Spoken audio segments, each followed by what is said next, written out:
Олимпийский атлет из России Александр Крушельницкий подозревается в нарушении антидопинговых правил.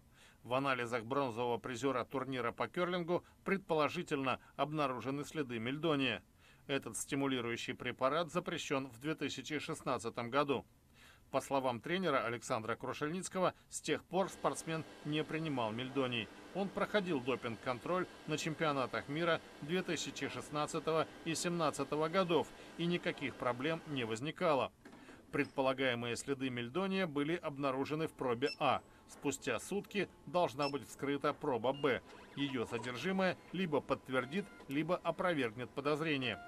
Международный олимпийский комитет заявил, что принял к сведению информацию о возможном нарушении антидопинговых правил.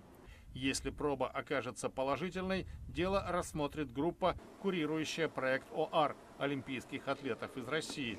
Она представит свои выводы исполкому МОК по завершении игр. Александр Крушельницкий не давал комментариев по поводу своих тестов.